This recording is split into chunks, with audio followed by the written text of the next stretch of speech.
नमस्कार, सुप्रभात। सुबह के 7 बज चुके हैं। 7 की बड़ी बात लेकर मैं हूं आपके साथ तृप्ति सोनी। खबरों की शुरुआत करते हैं। छत्तीसगढ़ में विधानसभा के विशेष सत्र से पहले आज भूपेश कैबिनेट की बैठक मुख्यमंत्री निवास में होगी, जिसमें धान खरीदी और नए कृषि कानून को लेकर चर्चा होगी।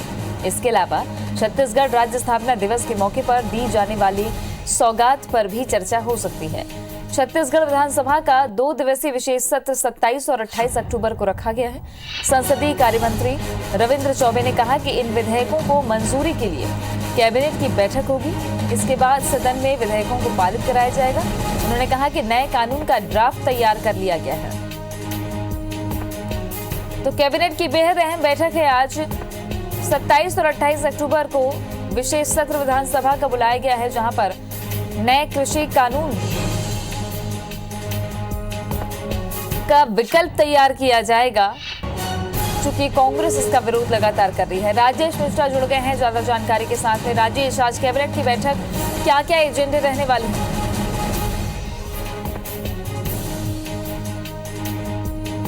दोबारा जुड़ने की कोशिश करेंगे। राज्योत्सव को लेकर भी चर्चा होने वाली है। 27 और 28 अक्टूबर को विशेष सत्र बुलाया गया है। उससे पहले कैबिनेट की बैठक बेहद अहम है। नए कृषि सुधार कानूनों को लेकर विशेष सत्र विधानसभा को बुलाया गया है।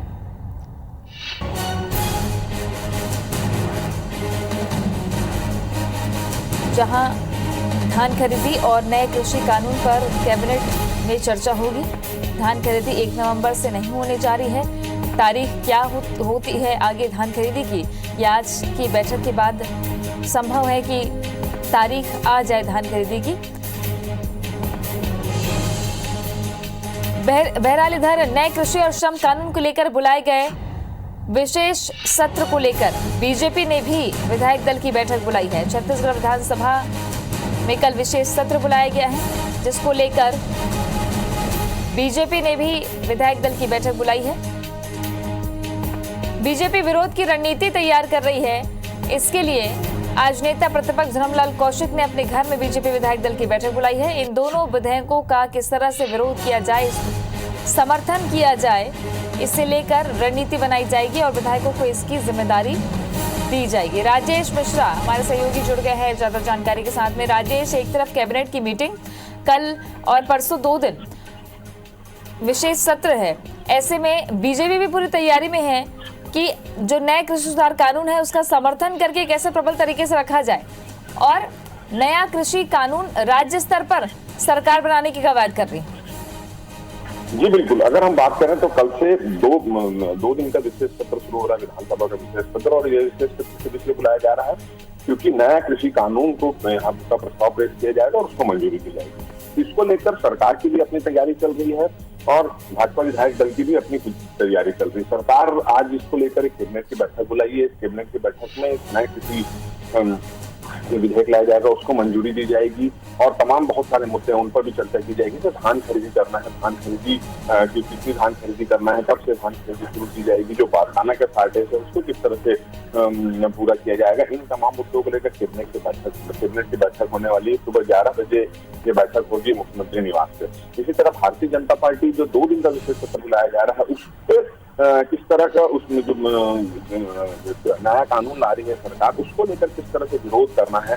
क्योंकि भारतीय जनता पार्टी के नेताओं का ये कहना है कि जो कानून लाया जा रहा है नया कानून, उसका फिलहाल कोई भी औचित्य नहीं है, क्योंकि केंद्रीय कृषि कानून में वो तमाम चीजें मौजूद है जो जिसके लिए ये सरकार जो नया कानून ला रही है। तो इन दोनों मुद्दों को लेकर भारतीय जनता पार्टी के विधायक भी आज नेता प्रतिपक्ष के निवास में दोपहर 1 बजे इकट्ठे होंगे। एक रणनीति तैयार की जाएगी कि किस तरह से सरकार के इस प्रस्ताव का विरोध करना है। हालांकि संख्या बल में भारतीय जनता पार्टी के जो विधायक है वो कम है, मगर फिर भी अपनी उपस्थिति दर्ज कराएंगे और तमाम इस मुद्दों को लेकर आज की बैठक होने वाली है भाजपा विधायक दल की बैठक, उसमें एक रणनीति तैयार की जाएगी और रणनीति तैयार करने के बाद प्रत्येक विधायकों को जिम्मेदारी दी जाएगी किस तरह से किस पॉइंट पे सरकार को घेरा जाएगा। तो 2 आज महत्वपूर्ण बैठक होने वाली है। जी शुक्रिया आपका राजेश, जानकारी के लिए। इधर अशोकनगर में आचार संहिता उल्लंघन का केस दर्ज हुआ है। कांग्रेस प्रत्याशी समेत 21 कार्यकर्ताओं पर केस दर्ज किया गया। बिना अनुमति गांधी पार्क पर मौन धरने पर सभी लोग बैठे हुए थे। जिला प्रशासन और पुलिस ने कार्रवाई की है। कांग्रेस प्रत्याशी आशा दोहरे समेत 21 कार्यकर्ताओं पर केस दर्ज हुआ है। अशोकनगर में कांग्रेस प्रत्याशी इस बात का विरोध कर रही हैं कि उन पर लगातार मामले दर्ज किए जा रहे हैं, जबकि बीजेपी प्रत्याशी पर कोई कार्रवाई नहीं हो रही है। आमरण अनशन की भी उन्होंने अनुमति मांगी थी, प्रशासन ने अनुमति नहीं दी और अब जब मौन धरना किया गया तो कार्रवाई जिला प्रशासन की ओर से और पुलिस की ओर से की गई है।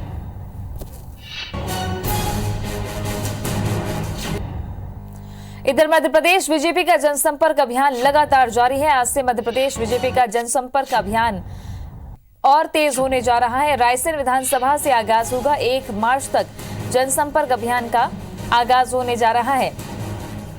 रायसेन विधानसभा से एमपी बीजेपी अपना जनसंपर्क अभियान शुरू कर रही है, जो मार्च तक चलेगा। 1 मार्च तक ये जनसंपर्क अभियान चलाया जाएगा। अलग अलग तरीकों से सरकार की योजनाओं को जन जन तक पहुंचाने की कोशिश बीजेपी करेगी।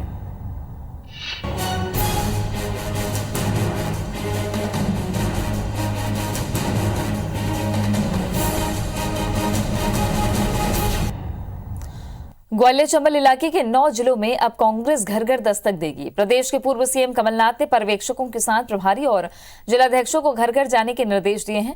इस दौरान कांग्रेस कार्यकर्ता से लेकर पदाधिकारी लोगों को कांग्रेस का चुनावी वचन पत्र देंगे और कांग्रेस प्रत्याशी के पक्ष में वोट करने की अपील करेंगे।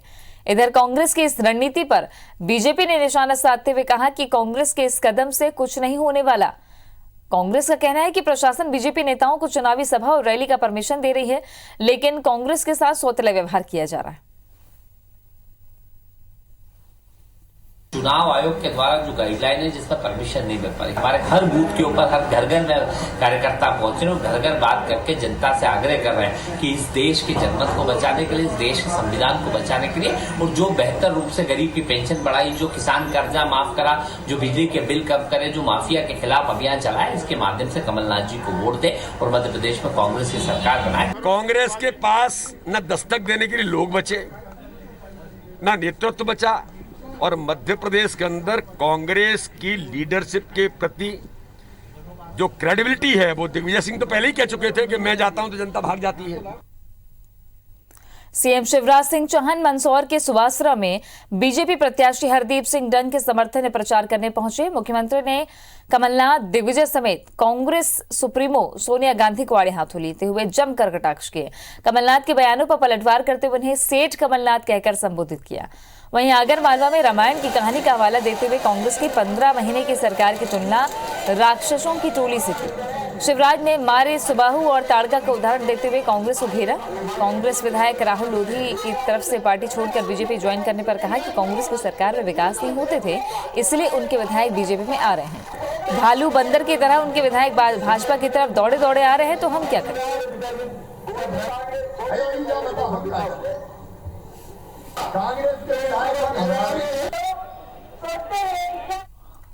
कांग्रेस के विधायक पर घबरा रहे, कह रहे विकास नहीं हुआ, 1.25 साल में मर गए बेचारे, चिल्ला चिल्ला। अब तुमने नहीं किया तो हमारे संग आ गए सब। अब तुम्हारी सेना में भगदड़ मची है, बानर भालू रीछ सब जोड़े चले आ रहे हैं, तो हम क्या करें भैया, राम चला जा रहा है, अब हमें गाली दे रहे हैं। बीजेपी नेता और केंद्रीय कृषि मंत्री नरेंद्र सिंह तोमर उपचुनाव के प्रचार में जुटे हैं। उन्होंने कहा कि उपचुनाव को लेकर पार्टी के पास कई सारे प्लान हैं, जिनका समय समय पर खुलासा होगा। मध्य प्रदेश में होने वाले 28 सीटों पर उपचुनाव इस बार बीजेपी के लिए स्थायी तौर पर सरकार का रास्ता प्रशस्त करेंगे और कहा जा रहा है कि भोपाल का रास्ता ग्वालियर चंबल से होकर जा रहा है और शिवराज सिंह चौहान को अगर स्थायी तौर पर मुख्यमंत्री बने रहना है तो एक बड़ी भूमिका जो है केंद्रीय मंत्री नरेंद्र सिंह तोमर की होने वाली है। सर, अस्थायी सरकार है, कई बार भाषणों में सुना है इसको परमानेंट करना है, ये भी देखा हमने, और अभी आप भाषणों में बोल रहे थे कि ये चुनाव जो है कमलेश जाटव नरेंद्र सिंह तोमर लड़ रहे हैं। कठिन चुनौती, कठिन परीक्षा या फिर स्थायी तौर पर सरकार रहने वाली है? मध्य प्रदेश में भारतीय जनता पार्टी की सरकार बनी है, लेकिन 28 जगह उपचुनाव हो रहे हैं।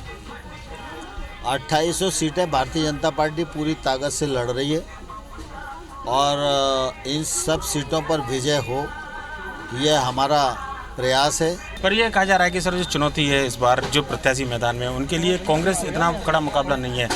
बीजेपी को मनाना, बीजेपी के नेताओं को मनाना, कार्यकर्ताओं को मनाना, चुनौती जो है अपनों से अंदर से चुनौती मिल रही है ज़्यादा। मैं कई सीटों पर होके आया हूँ। भारतीय जनता पार्टी के कार्यकर्ताओं ने काम प्रारंभ कर दिया है, कोई चुनौती नहीं है। राहुल लोधी आते हैं, बीजेपी में शामिल हो जाते हैं, चुनाव जब नज़दीक हैं तो ऐसे समय एक और उपचुनाव, ऐसे समय पर ये रणनीति, क्या ये प्लान सीखा हिस्सा है बीजेपी का? कांग्रेस डूबता हुआ जहाज है और लोगों को मालूम पड़ जाए कि उसी जहाज पे बैठे हैं जो डूब रहा है, तो ऊंचा को चक के लोग भागते हैं, इसीलिए लोग भाग रहे हैं। कि चुनाव रिजल्ट के बाद में जो है शायद हो सकता है प्रत्याशित कुछ और देखने को मिले। आगे क्या होगा इसकी कोई गारंटी नहीं है, लेकिन अच्छा ही होगा ऐसा मान के चलो। नरेंद्र सिंह तोमर सीधे तौर पर आगे जो भी होगा अच्छा होगा और प्लान बीजेपी के पास में काफी है, साफ तौर पर उनका मानना है। कैमरामैन रमेश राजपूत के साथ सुधीर डंडोतिया, IBC 24 मुरैना। इधर राजनांदगांव से बीजेपी सांसद संतोष पांडे बिहार चुनाव में स्टार प्रचारक बनाए गए हैं। वे बिहार के सिवान विधानसभा क्षेत्र में प्रचार करेंगे। पटना रवाना होने से पहले उन्होंने IBC 24 से चर्चा करते हुए कहा कि बिहार में नीतीश कुमार सुशासन कुमार के रूप में जाने जाते हैं। इसके अलावा केंद्र सरकार के फैसले भी बीजेपी गठबंधन की जीत दिलाएंगे।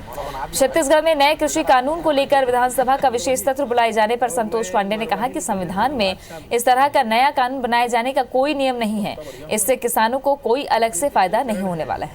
3 नवंबर को मतदान होना है। नीतीश बाबू को सुशासन बाबू भी कहते हैं, एक मुद्दा तो है।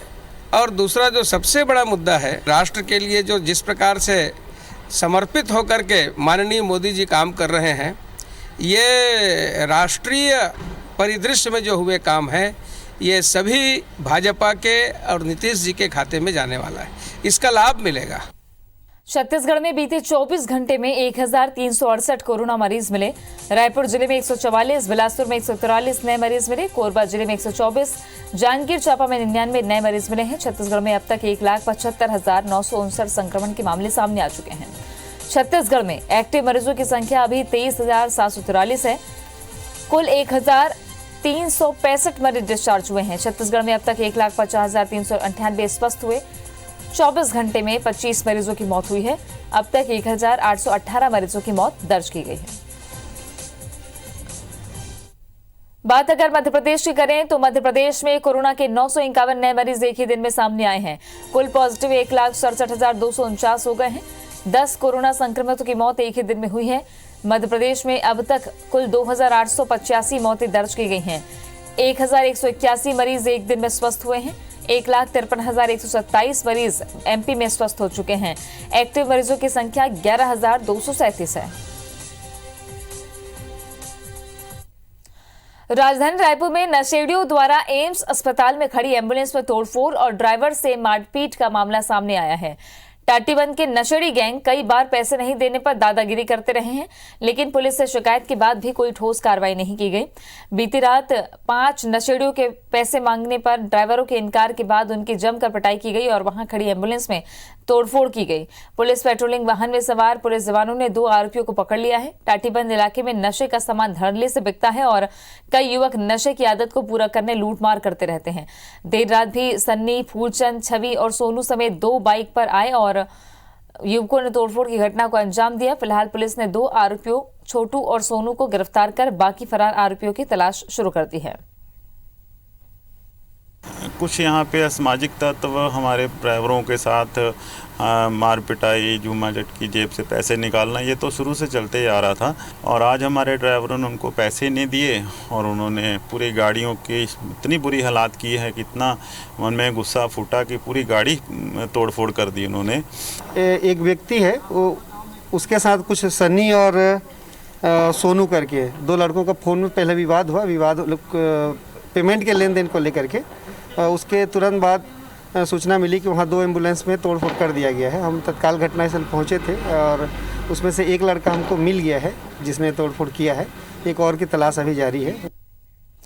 रायपुर में सख्त लॉकडाउन के दौरान क्वींस क्लब में हुई शराब पार्टी की घटना के करीब महीने भर पूरे होने जा रहे हैं, लेकिन पुलिस कार्रवाई की जिस तरह आगे बढ़ रही पुलिस की कार्रवाई उसे लेकर कई सवाल खड़े हो रहे हैं। एक बड़ा सवाल तो यही है कि पुलिस अब तक क्लब के संचालक नमित जैन को गिरफ्तार नहीं कर सकी है।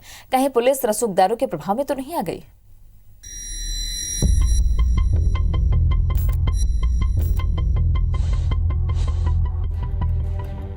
सत्ताईस सितंबर की रात रायपुर के क्वींस क्लब में हुई शराब पार्टी और गोलीकांड की घटना को करीब 1 महीना पूरा होने जा रहा है, लेकिन अब तक पुलिस कई रसूखदार लोगों तक पहुंचने में नाकाम साबित हुई। घटना के बाद पुलिस की एफआईआर में नमित जैन का नाम बतौर संचालक दर्ज है, लेकिन करीब महीने भर बाद भी ना तो उसकी गिरफ्तारी हुई और न ही उससे कोई पूछताछ की गई। पुलिस उसे फरार भी नहीं बता रही है। इसी मामले में नमित जैन के परिवार के 2 अन्य आरोपी सदस्य चंपालाल जैन और नेहा जैन को भी ऐसे ही छूट दी गई थी, जिसका फायदा उठाकर दोनों आरोपियों ने कोर्ट से अग्रिम जमानत ले ली। उसके बाद पुलिस उसके घर गिरफ्तारी की खानापूर्ति करने पहुंची। सवाल उठ रहे हैं कि कहीं पुलिस नमित जैन के मामले में भी वही रवैया तो नहीं अख्तियार कर चुकी है। हालांकि पुलिस जल्द गिरफ्तारी की बात कर रही है। मामले में कार्रवाई चल रही है, पत्र लिखा जा रहा है, जानकारी ली जा रही है और जितने लोग मौखिक रूप से जाहिरा तौर पे जो संचालन कर रहे थे वो अरेस्ट हैं। एक आधा अरेस्टिंग बाकी है, बहुत जल्दी उसको कर लिया जाएगा। पुलिस की कार्रवाई को लेकर एक बड़ा सवाल इमिनेंट इंफ्रास्ट्रक्चर प्राइवेट लिमिटेड के संचालक हरबख्श सिंह बत्रा और उसके परिवार के डायरेक्टर सदस्यों को लेकर भी उठ रहा है। दरअसल घटना के बाद ही पुलिस ने हरबख्श सिंह बत्रा को थाने में बुलाकर पूछताछ की थी, लेकिन जैन और सिंघानिया परिवार के साथ हुई डील को आगे कर बत्रा पुलिस की कार्रवाई से बच निकला। लेकिन बाद में हाउसिंग बोर्ड को लिखित जवाब में स्वीकार किया गया कि क्लब का संचालन अभी तो खुद कर रहा है। इसके बाद बत्रा ने कंपनी के 8 डायरेक्टर के नामों की लिस्ट भी पुलिस को सौंपी, जिसमें उसके खुद के डायरेक्टर होने की बात भी दर्ज है। हाउसिंग बोर्ड की तरफ से इस संबंध में एक जानकारी पुलिस को दे दी गई है। इन तमाम जानकारी के आधार पर पुलिस को बत्रा और उसके परिवार के बाकी डायरेक्टर सदस्यों पर एफआईआर दर्ज कर लेना था, लेकिन पुलिस कार्रवाई न करने का बहाना ढूंढ रही है। पुलिस ने अब इसी बात को वेरीफाई करने के लिए दिल्ली स्थित मिनिस्ट्री ऑफ कॉमर्स अफेयर्स को पत्र लिखा है। आरोप है कि ये सब कुछ बत्रा को बचाने के लिए किया जा रहा है, लेकिन पुलिस इसे जांच की सामान्य प्रक्रिया बता रही है। ये सामान्य सी प्रक्रिया है, इसमें आरओसी के लिए पत्र लिखा गया है, एमओयू के लिए, जिसको जवाब जानकारी आ जाएगी कुछ दिनों पर। योगी फर्म का रजिस्ट्रेशन कहाँ से हुआ है, उनका मतलब मेमोरेंडम ऑफ आर्टिकल क्या है, इसके लिए पत्र लिखा है। रायपुर में ड्रग्स के नेटवर्क को उजागर करने और उसे तोड़ने में शानदार काम करने वाली रायपुर पुलिस क्वींस क्लब मामले में आखिर क्यों मजबूर दिख रही है, ये सवाल हैरान करने वाला है। कहीं रसूखदारों की पहुंच और ताकत पुलिस पर तो भारी नहीं पड़ रही है, और अगर ऐसा नहीं है तो पुलिस को बचे रसूखदारों पर भी कार्रवाई तुरंत करनी चाहिए। राजेश राज, IBC 24, रायपुर। तो रसूखदारों को पुलिस बचा रही है, ये सवाल अभी भी खड़ा है, क्योंकि 1 महीने इस पूरे घटना को हो चुके हैं। बहरहाल खबरों में आगे बढ़ते हैं। राजधानी रायपुर में जमीन के विज्ञापन देखकर ठगी करने वाले बंटी बबली को गिरफ्तार कर लिया गया है। उनकी गिरफ्तारी के बाद कई और शिकायतकर्ताओं ने थाने पहुंचकर शिकायत दर्ज करवाई है। गिरफ्तार बंटी बबली अपने आप को वकील और जमीन के ब्रोकर बनकर कई लोगों से ठगी करते थे। पकड़े गए दोनों आरोपी अब तक पूरे प्रदेश में 100 से ज्यादा लोगों को अपना शिकार बना चुके हैं। इनके खिलाफ राजधानी के 3 थानों सिविल लाइन, खमाडी और टिकरापारा में धोखाधड़ी के मामले दर्ज हैं। ठगी के शिकार लोगों की लिस्ट में प्रदेश के रिटायर्ड DSP से लेकर राजनेता और कई नौकरी पेशा लोग भी शामिल हैं। गिरफ्तार सिमरन लालवानी और प्रद्युमन शर्मा ने जमीन की ठगी के अलावा मंत्रालय में सरकारी नौकरी लगाने के नाम पर भी कई लोगों से लाखों रुपए की ठगी की है। पुलिस ने इन दोनों आरोपी को बड़ी मशक्कत के बाद गिरफ्तार किया है। जब आज मैंने देखा कि मेरे व्हाट्सएप में चला कि किसी ग्रुप में कि ये पकड़ाए हैं, तो मैं देखा तो जो वही लड़की है जिसने मेरे पैसे दिए। चूँकि मामला लड़की का था, इसलिए हम लोग भी ज़्यादा नई बात की है कि भाई कल को लड़की कौन सा क्या इल्ज़ाम लगा दे। और एक वकील है, और वकीलों की छुट्टी चल रही है कोरोना काल में, जब खुलेगा तो अपन उनके अध्यक्ष से बात करेंगे भाई ऐसी कौन फर्जी वकील है जो पैसे लेके भी मार्केट बात नहीं करती है। ये लोग फ़ोन पर ज़मीन और इन लोगों का झांसा दिया करते थे और पैसा अपने अकाउंट में जमा करा लिया करते थे। उसके बाद फिर ये इनके नाम पे तो कुछ होता नहीं था और ये इसके बाद में फ़ोन वगैरह पिक करना बंद कर देते थे। उस पैसे को अपने इस्तेमाल कर लिया करते थे। उनके फ़ोन नंबर वगैरह कई लोगों के पास ऐसी शिकायतें थी, जिसे प्राप्त हुआ, अपराध पंजीबद्ध करके इनको अरेस्ट किया गया है। कोरिया जिले के मनेंद्रगढ़ स्थित सामुदायिक स्वास्थ्य केंद्र में बद इंतजामी को लेकर भरतपुर सोनहत के विधायक गुलाब कमरों ने अस्पताल प्रबंधन को फटकार लगाई है। शिकायत मिलने पर विधायक औचक निरीक्षण के लिए पहुंचे। महिला डॉक्टर की ओर से मरीजों से ऑपरेशन के नाम पर वसूली किए जाने की शिकायत मिली थी, जिसे लेकर विधायक ने पुलिस और प्रशासन की टीम को बुलाकर पंचनामा कराया। यहां डिलीवरी के लिए भर्ती महिला के परिजनों का आरोप था कि महिला डॉक्टर ने ऑपरेशन के नाम पर 7,000 रुपए लिए हैं। विधायक के अस्पताल पहुंचने के बाद उन्होंने राजस्व और और पुलिस अमले को बुलाया। एसडीएम और बीएमओ के सामने बयान और पंचनामा हुआ। इतना ही नहीं, उन्होंने कलेक्टर को फोन कर ऐसे डॉक्टरों के निलंबन की मांग की है। इस दौरान विधायक ने कहा कि गलती डॉक्टर करते हैं और छवि सरकार की खराब होती है। उन्होंने सीएमएचओ और बीएमओ की शिकायत सीधे सीएम भूपेश बघेल से करने की बात कही है। साथ की बड़ी बात में आज के लिए बस इतना ही। आगे देखिए छत्तीसगढ़ी भाषा में खबरों का बुलेटिन। हमर वानी हमर गोट श्रवण के साथ।